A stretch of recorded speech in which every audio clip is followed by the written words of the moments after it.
Quando o assunto é bom, a gente repete. Eu estou recebendo novamente, com muito carinho, com muito orgulho, o renomado médico cardiologista, doutor Leonardo Fuga. Os aplausos para o doutor Leonardo Fuga.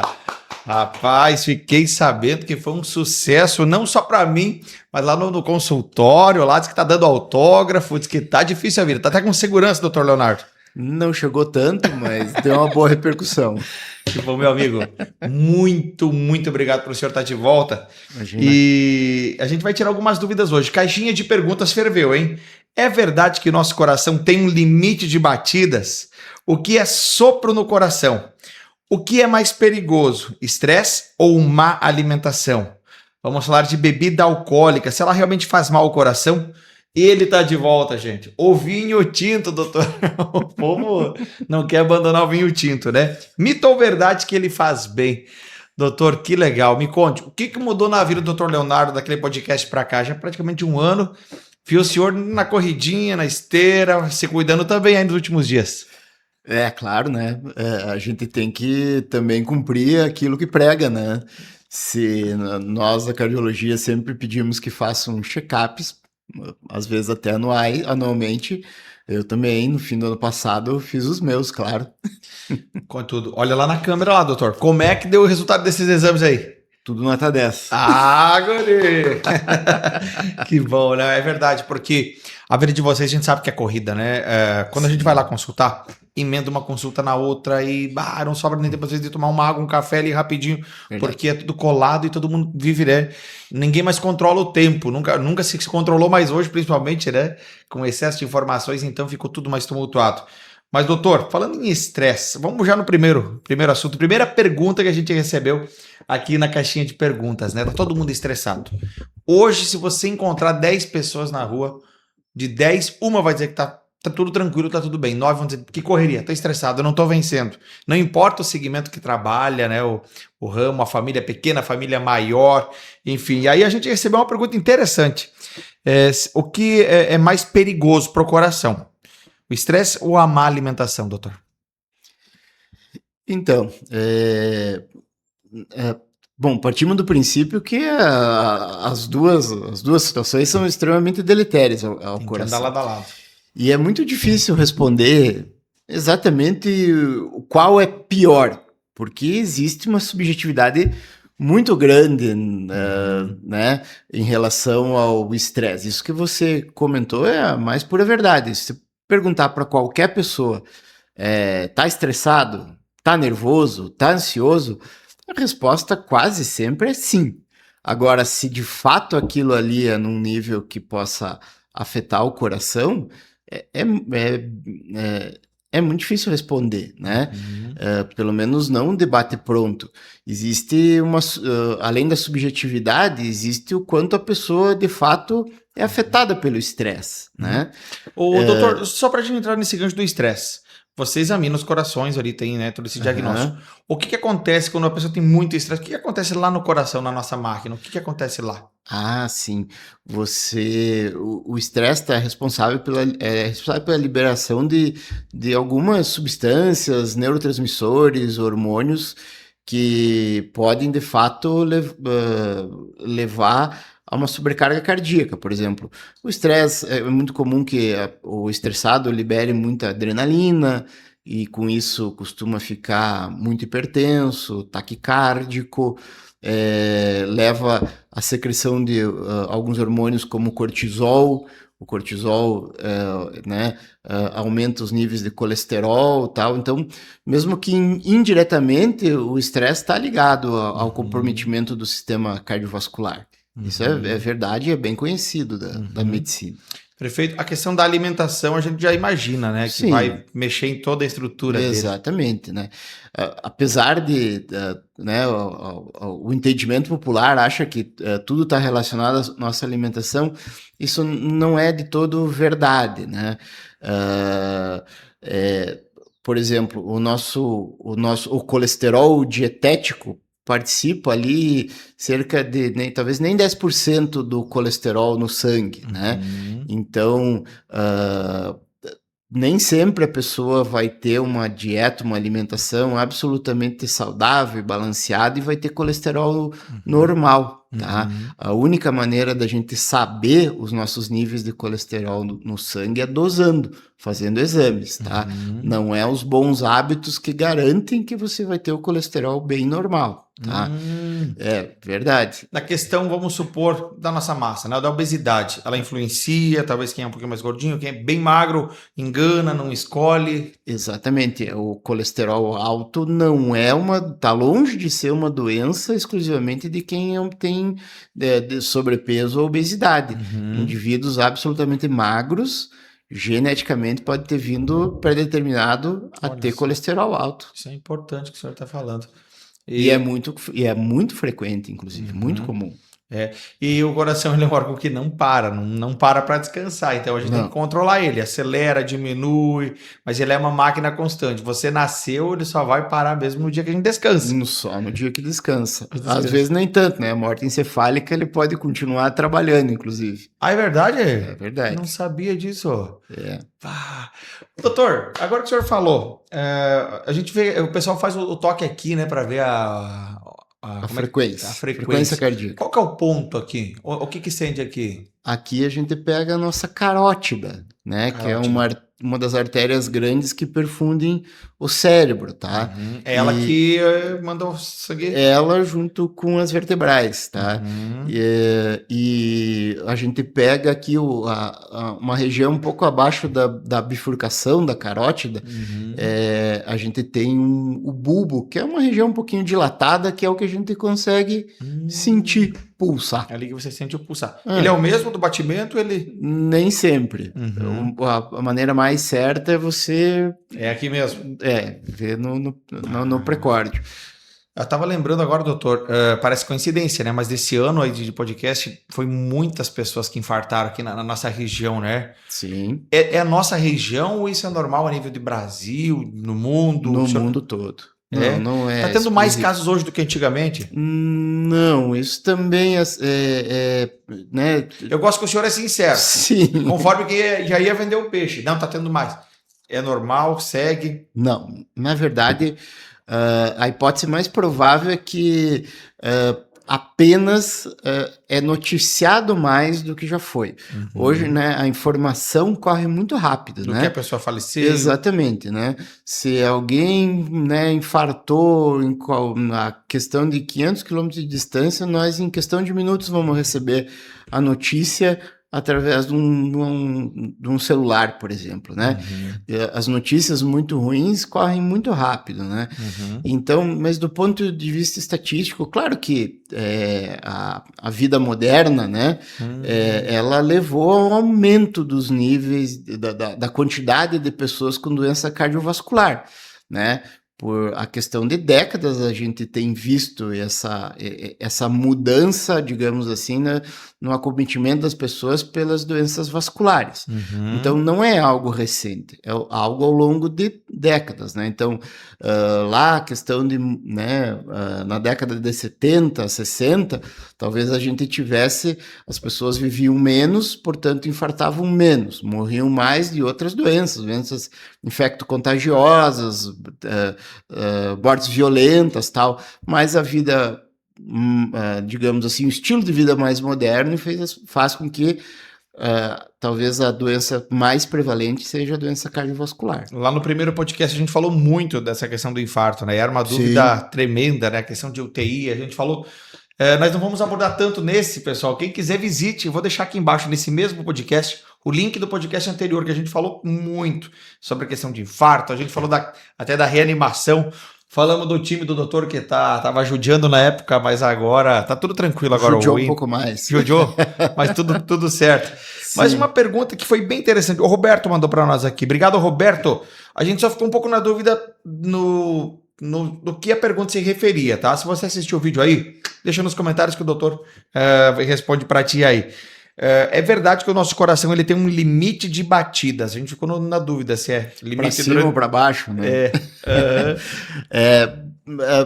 Também é uma pergunta um pouco difícil de responder, né? Claro que existe um limite, né? Um limite máximo, vamos dizer assim, que é o limite da capacidade do nosso tecido de condução cardíaco acelerar a sua frequência. Mas isso também é uma coisa que é individual. Tem pessoas que vão ter essa frequência que pode ser mais alta, pessoas que têm a frequência um pouco mais baixa, e isso é absolutamente normal. Tá? Existem maneiras de determinar qual que é a frequência máxima de cada pessoa, que é através de exames, né? O teste ergospirométrico é o exame que determina a frequência cardíaca máxima de esforço de uma pessoa. Mas um coração saudável, bem treinado, ele tolera frequências cardíacas muito altas. Claro que vai chegar num limite lá onde ele não consegue manter a nossa circulação, né? Porque está muito rápido, com isso o débito acaba diminuindo, mas varia conforme a saúde desse coração. Então, não existe um número fixo, ó, tal frequência é demais. Vai variar de pessoa para pessoa. A gente pode dizer que o coração ele é o principal órgão. Eu sei que todos são importantes, né? Mas não existe um... Não, também isso... As pessoas sempre falam, parou o coração. Sim, mas é verdade isso? Isso é verdade, óbvio, né? Se parar o coração, isso é o óbito, né? Mas o nosso corpo depende de todos, né? Talvez o que acontece é que se o coração parar, a pessoa morre subitamente, a morte súbita cardíaca.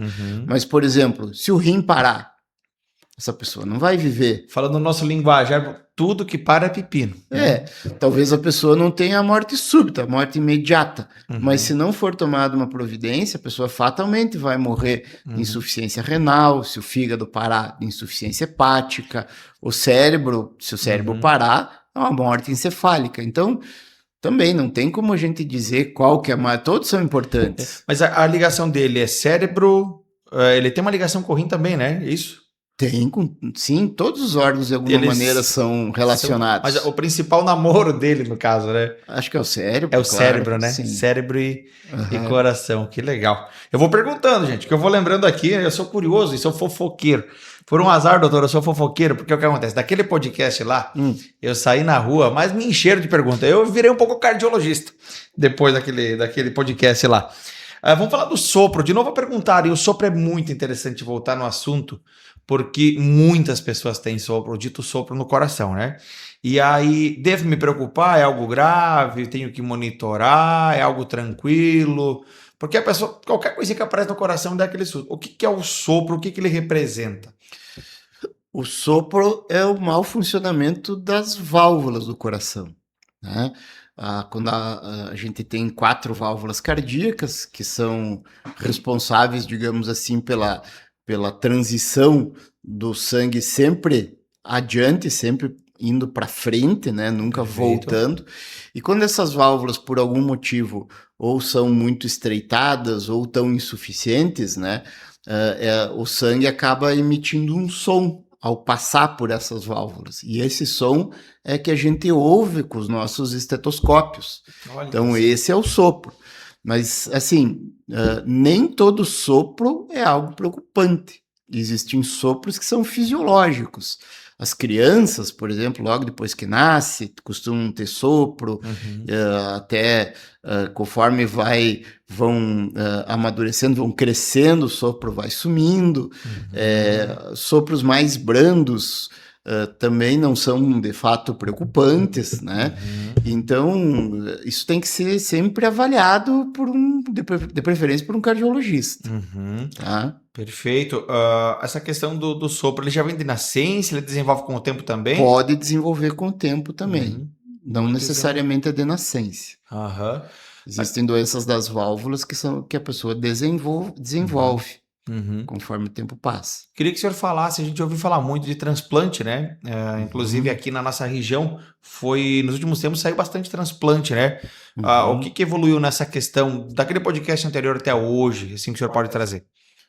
Em relação ao transplante cardíaco? Isso. As últimas atualizações que chamam a atenção para o senhor assim. Enfim, assim, o transplante cardíaco, o que melhorou bastante é que o acesso melhorou. A quantidade de gente necessitando de transplante cardíaco só aumentou. E, no entanto, apesar do aumento da demanda, sempre a gente teve uma dificuldade enorme de conseguir órgãos, né? Então, e mesmo centros de referência para poder fazer transplante cardíaco.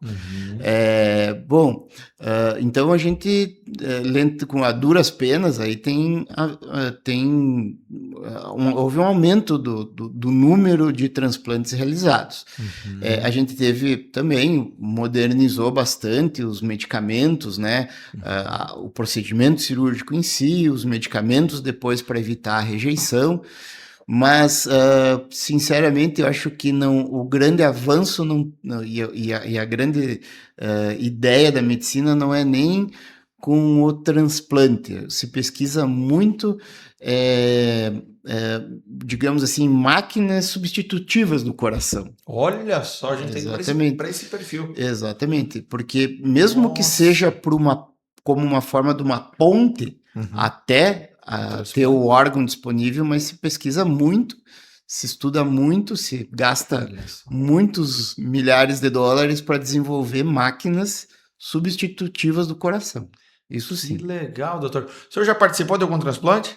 Já fiz muito pós-operatório de transplante, inclusive, sim. Que legal. Eu imagino a emoção que é para o senhor estar no momento ali, né?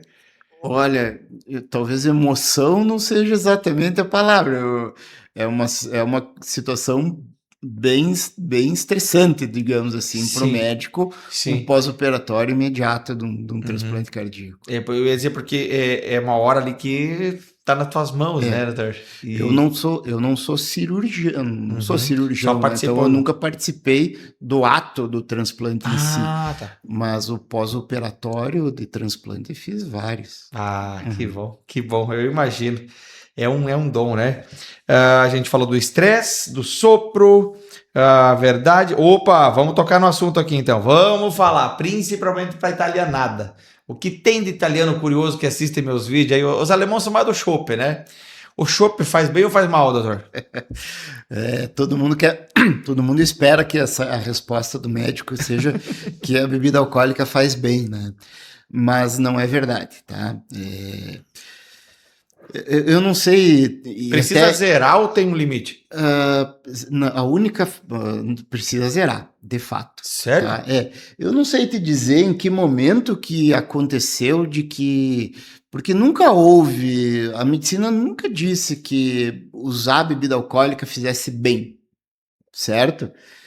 Nunca, inclusive é vedado aos médicos estimular o consumo de bebida alcoólica, gente, em quantidade nenhuma.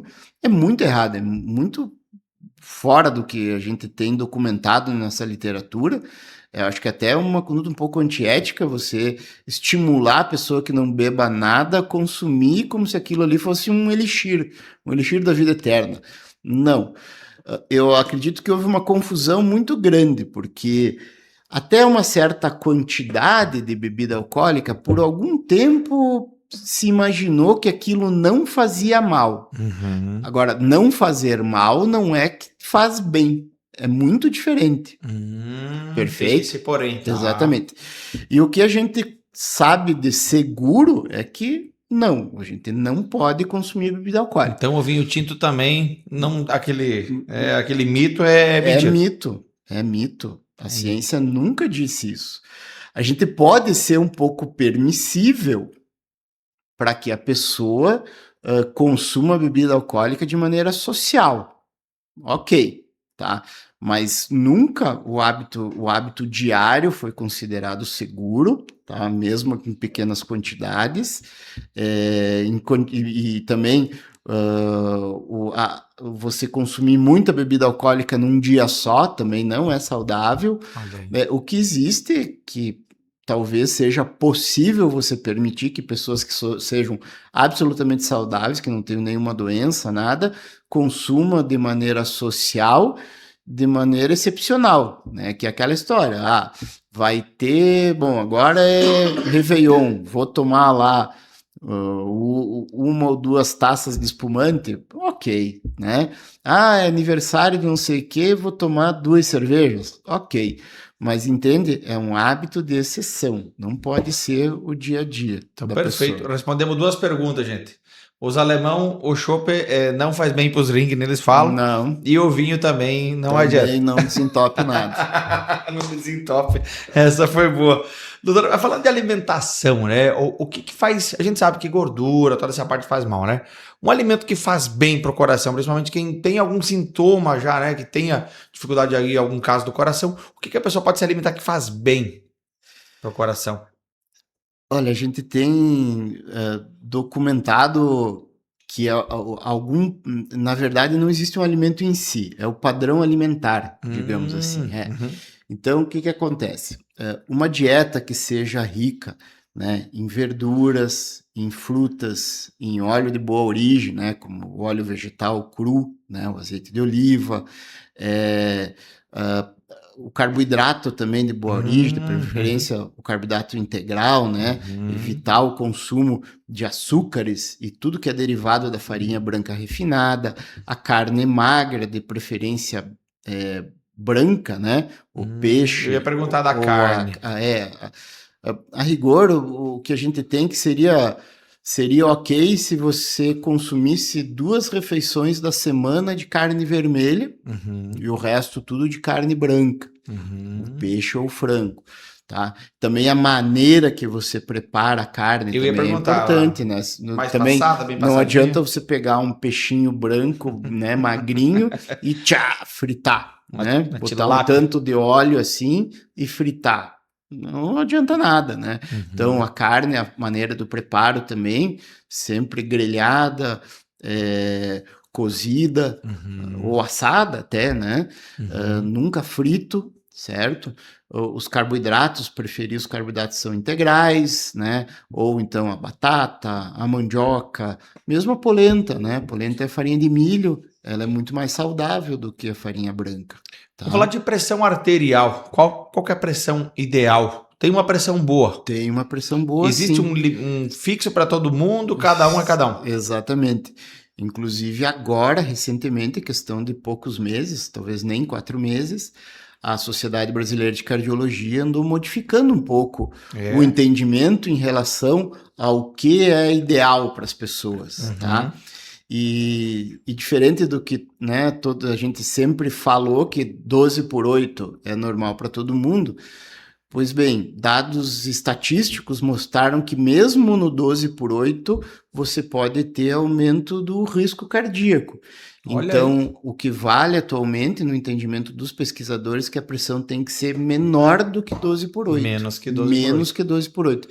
Não quer dizer que com Rapaz. 12/8 você vai ganhar um remédio. Não é. O diagnóstico da hipertensão continua o mesmo a partir de 14/9.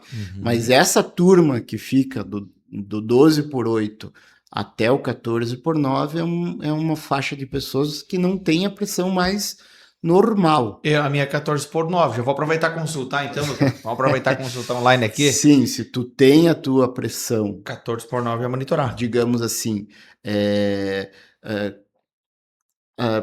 inclusive aferida e confirmada num período aí de 2 semanas em 14/9, tu pode ser hipertenso e talvez candidato a tratar com medicamentos. Tem que tratar. Porque aí começa um monte de simpatia, né? Eu, por exemplo, eu reduzi o sal, né? A pessoa fala, reduz o sal. Ajuda?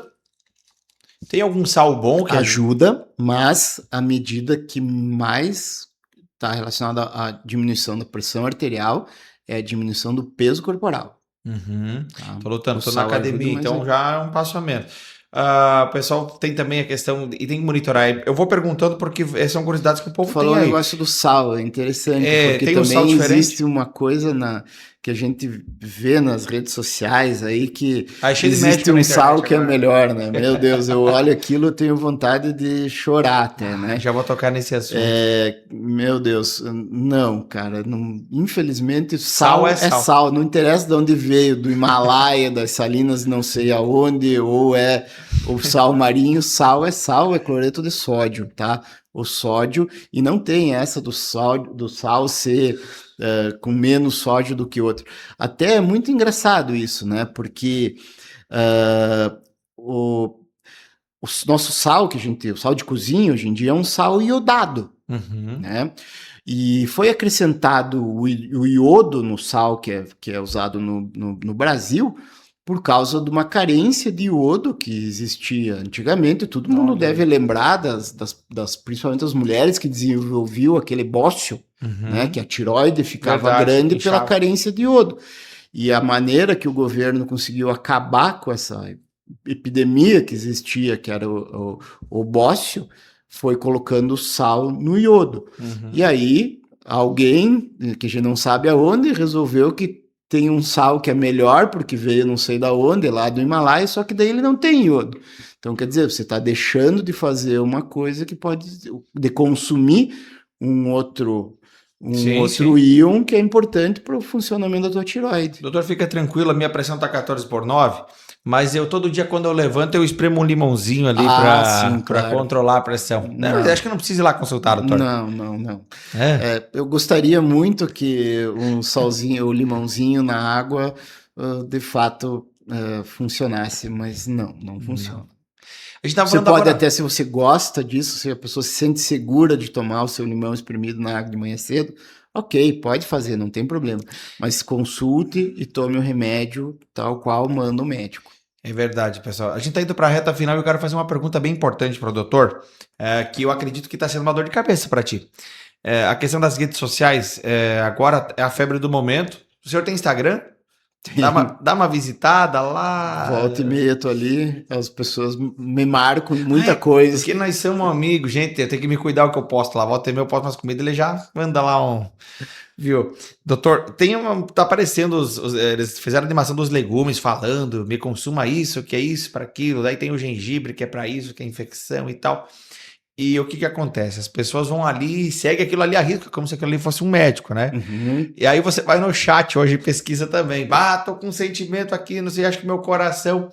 Queria que o senhor deixasse uma mensagem, um alerta, né? Para as pessoas tomar um cuidado, até que ponto que você vai, que você pode confiar. E claro que vem para auxiliar, mas esse cuidado, né? E a questão também é da tal da telemedicina, né? Que a gente sabe que tá frequente as consultas.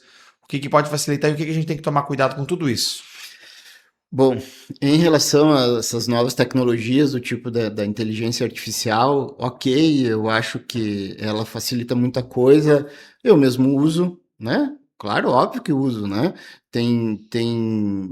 Hoje em dia já tem inteligência artificial direcionada para médicos, né? Então é óbvio que eu uso, né? A gente tem que usar essas ferramentas. Mas tem que ter muito cuidado até mesmo com a maneira que tu pergunta na inteligência artificial, porque às vezes ela te responde algo errado, porque a tua pergunta também foi errada. Tu induz ela a responder uma coisa que às vezes pode ser perigosa. Então, assim, ok, ela serve para tirar muita dúvida, mas ela não pode ser a verdade absoluta, principalmente no que a gente está falando, que é a saúde, tá? Isso é a primeira colocação.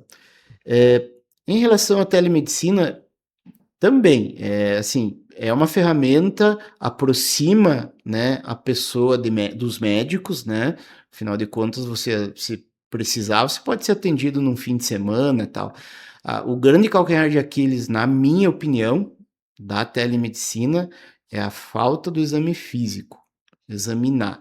Infelizmente, toque, né? Assim, não sei se sou eu ou é a minha especialidade, agora, não tem como se praticar uma boa medicina sem que o médico bote a mão numa pessoa, né?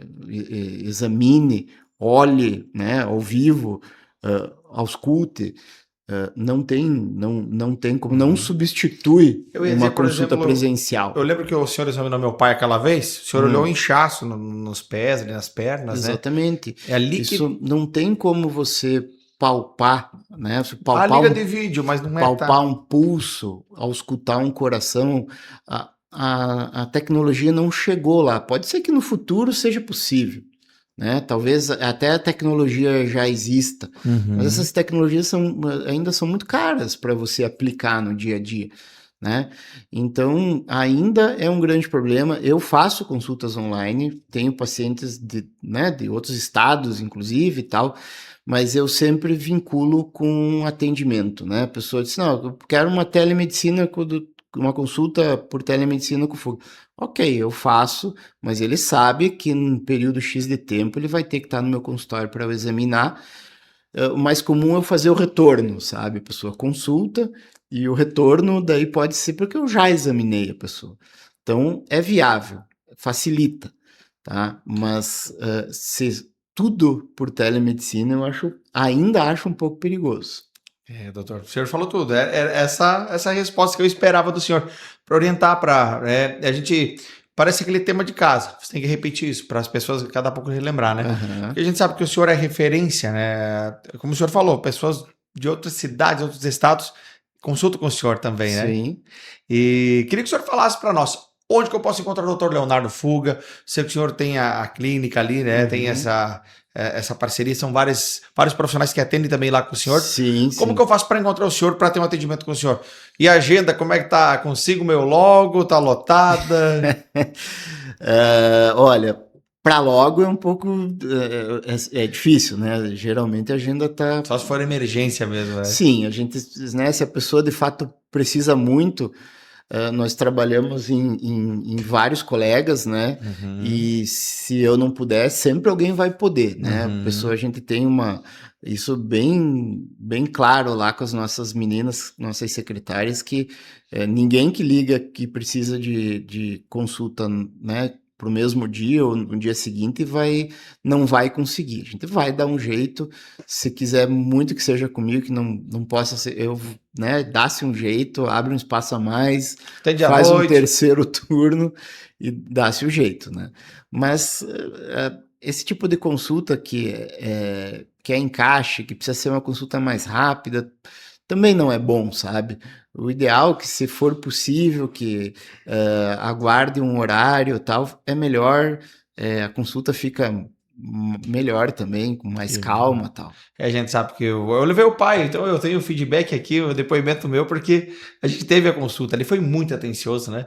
E o pai encheu ele de perguntas, ele sentou uma por uma. Mais uma dúvida, seu Eugênio. Parabéns por por esse teu posicionamento. Por isso que torna o senhor um profissional, que o senhor não é nem puxar o saco, né? Eu sou muito fã do doutor e quem já passou pelo consultório dele sabe o que eu tô falando, né? O atendimento é diferente, ele é humano, né? Obrigado. Deus sempre abençoe o senhor, doutor, tá? Obrigado. E não pense que o senhor acabou, não, porque a gente vai em breve trazer o senhor de novo aqui para tirar mais algumas Ótimo. dúvidas. Estou sempre à disposição. Eu fico muito feliz de trazer o senhor aqui. Eu sei que vai vir muitas perguntas aí na sequência. Eu vou anotar e em torno de um ano eu trago de novo o doutor para bater um papo aqui, porque é muito bom a gente falar do coração. E como eu falei, pessoal, algumas perguntas que eu não fiz, elas estão disponíveis no podcast anterior. Visita lá, tá? O link tá aqui nessa postagem e tem muitas informações lá. A gente falou muitos assuntos curiosos também. Bom retorno pro senhor, até lá em Joaçaba. Aqui do ladinho. Né? Isso aí. Sorte no teu time. Com certeza. Vamos ter que ser melhor que ano passado. Obrigado. Doutor Leonardo Fuga, médico cardiologista, gentilmente, né? O pessoal pediu, ele esteve de volta aqui tirando algumas dúvidas no podcast do Cidinho, diretamente das instalações da Incubadora Tecnológica de Luzerna. Um abraço, gente.